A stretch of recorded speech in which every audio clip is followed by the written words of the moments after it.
ગુજરાત એટલે તહેવારોની ધરા. પાવન પર્વ નવરાત્રી દરમિયાન અહીં નૃત્ય અને સંગીતથી ભરપૂર ગરબા અને રાસ રમાય છે. નવરાત્રીના ધાર્મિક તહેવારોને માણવા ગરબા અને રાસ રમાય છે.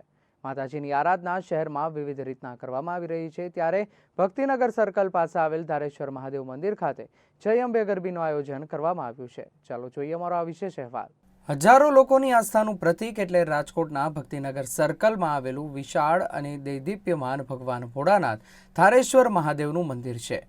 ત્યારે ધારેશ્વર મહોત્સવ સમિતિ દ્વારા જય અંબે ગરબીનું આયોજન કરવામાં આવ્યું છે, જેમાં બાળાઓ રોજ નવા અદ્ભુત રાસ રજૂ કરે છે. તેઓ જ એક રાસ ધારેશ્વર મંદિર ખાતે બાળાઓએ રજૂ કર્યો હતો. છેલ્લા 51 વર્ષોથી ધારેશ્વર મંદિર ગરબી મંડળની બાળાઓ અલગ રાસ રજૂ કરે છે.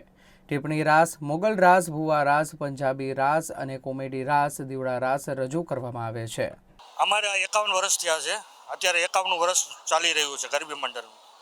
એમના સ્થાપક અમારા હતા ચન્નાભાઈ કરીને હતા. ચન્નાભાઈ છે અને અહીંના પૂજારી હતા જે મારા પિતાશ્રી હતા મીઠાભલાલ વગેરે બધા ભેગા મળીને આપણે આ ગરબીનું આયોજન કર્યું. અત્યારે અમે 51 વર્ષ આ ગરબીને થઈ રહ્યા છે. અને રાસની વિશેષતા આપણે જોઈએ તો અમારા બધા રાસોમાં ખાસ કરીને મા મોગલનો રાસ છે, ભુવા રાસ છે અને એ ઉપરાંતનો ટીપણી રાસ છે, ખંજરી રાસ છે અને તાલી રાસ અમારા વિશેષ અને એક અલગ પ્રકારના ગીતો અમે રજૂ કરીએ છીએ. અને ખાસ કરીને આ પ્રાચીન આપણી સંસ્કૃતિ જે છે, સંસ્કૃતિને ધ્યાનમાં લઈને અમે અમારા રાસ અને ગરબાનું અમે આયોજન કરીએ છીએ. અને ખાસ કરીને એક વાત તમને કરી દઉં કે અમે અત્યારે જે આ મંડપ અમે બનાવ્યો છે, આખો મંડપ વાસ્તુશાસ્ત્ર, પછી સાંખ્યશાસ્ત્ર, અંકશાસ્ત્ર ને બધાને મેળવીને અને અમે આ મંડપ આખો તૈયાર કર્યો છે. આ મંડપમાં અનેક ડિઝાઇનોથી લઈને અનેક પ્રતિકૃતિઓ છે અને શ્રીયંત્ર સહિત છે, જેને આપણે કહી શકાય કે આ મંડપ ન કહેવાય, ગરબીનો મંડપ ન કહેવાય, પણ આ એક દેવીઓનો દ્વાર થઈ ગયો છે. આ દેવીઓનો એક મંડપ છે. એટલે આ પ્રકારનું અમે આખું મંડપનું રચના કરી છે, જેને કરી અમે સાંખ્યશાસ્ત્રથી લઈને અને અંક જ્યોતિષ સહિત બધાનો મિલાપ કરી અમે આ મંડપ અમારા કાર્યકર્તાઓ દ્વારા અમે છેલ્લા 15 દિવસથી તૈયારી કરી અને આ મંડપની અમે રચના કરી છે. અને અમારી બાળાઓ અમારે જે છે, અમારે નિયમ છે કે 8 વર્ષથી લઈને 13 વર્ષ સુધી, કારણ કે ધર્મસ્થાન છે અને ધર્મસ્થાન છે એટલા માટે એક મર્યાદા જરૂરી હોય છે. એટલા માટે અમારે અહીંયા 8 વર્ષથી લઈને અને 13 વર્ષની દીકરીઓ અહીંયા અમે રાસ રમાડીએ છીએ.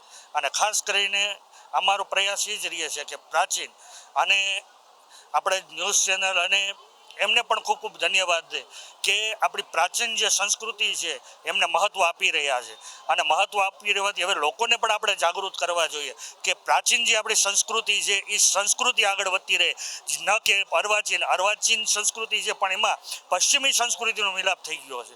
એટલે અત્યારે આપણે જોઈએ તો આપણે અત્યારે ઘણા એવા બનાવ બની જાય છે. અને ખાસ કરીને લોકોએ પણ જાગૃત થવું જોઈએ. અને આવી જે પ્રાચીન ગરબીઓ છે, આપણે શહેરી ગલીઓ હોય કે ગમે કે આજુબાજુ જ્યાં કંઈ પણ હોય, એ પ્રાચીન ગરબીઓ હોય તો એ ગરબીઓને મહત્ત્વ આપે અને લોકો પણ એમને સાથ સહકાર આપે, જેથી કરીને આપણી જે આ ભારતીય સંસ્કૃતિ છે, જે આ સનાતની સંસ્કૃતિ છે, એ સંસ્કૃતિ આપણી જળવાઈ રહે. નવરાત્રીનો પ્રારંભ થઈ ચૂક્યો છે, જ્યાં ઠેર લોકો માતાજીની આરાધના સાથે ખેલૈયાઓ ગરબે ઘૂમી રહ્યા છે. ત્યારે રાજકોટના ધારેશ્વર મંદિર ખાતે પ્રાચીન ગરબાનું આયોજન કરાયું છે. અહીં 70થી વધુ નાની મોટી બાળાઓ માતાજીના ગરબા કરી માતાજીની આરાધના કરે છે. ધારેશ્વર મંદિર ખાતે યોજાતી ગરબીમાં 5 વર્ષથી 13 વર્ષની બાળાઓ રાસ રજૂ કરે છે. ધારેશ્વર મંદિર ખાતે સંસ્કૃતિ સાથે ધાર્મિક મર્યાદાના દર્શન કરાવતી ગરબીનું આયોજન કરવામાં આવે છે. આઈના બહુ સરસ હાસ્ય વાયાથી 3 વર્ષથી મહેનત કરીને મસ્તીના રાસ કરી એમાં હું કરી રહી છું. જેમ તેમ કરીને અમે ભુવા રાસ, મંગલ રાસ ને એ બધે કરી છે. અત્યારે અમે 2 તાલનો રાસ કરવા જઈએ છીએ. અત્યારે અમે બહુ મહેનત કરી છે. અમે હર વર્ષે મહેનત કરી અને રાસ પ્રદર્શન કરી છે. હું નાની હતી ત્યારે અહીંયા ગરબીમાં રહેતી વર્ષોથી. પછી અત્યારે હું બાળાઓને અહીંયા રાસ શીખવાડવા માટે આવું છું. 1 મહિનો પ્રેક્ટિસ ચાલુ હોય છે. અલગ પ્રકારના ઘણા બધા રાસ કરાવીએ છીએ. પછી નવરાત્રિમાં બાળાઓ રાસ રજૂ કરે છે. બધા ટીપણી રાસ, ખંજરી રાસ, માં મોગલનો રાસ, ભુવા રાસ હોય છે, મંજીરા રાસ હોય છે, ખંજરી રાસ હોય છે. એવા અલગ પ્રકારના બધા રાસ રજૂ કરીએ છીએ. ધારેશ્વર મંદિર દ્વારા પ્રાચીન સંસ્કૃતિ જળવાઈ રહે તે માટે માત્ર ગુજરાતી ગરબા જ કલાકારો દ્વારા ગવડાવવામાં આવે છે. અહીંના રાસમાં મુખ્યત્વે ટિપ્પણી રાસ, મોગલ રાસ, ભુવા રાસ, પંજાબી રાસ અને કોમેડી રાસ સહિત જુદા જુદા રાસ દરરોજ રજૂ કરવામાં આવે છે. કેમેરામેન દિવ્યરાજ વ્યાસ સાથે સંવાદદાતા વિપુલ પરમાર, ગુજરાત ન્યૂઝ, રાજકોટ.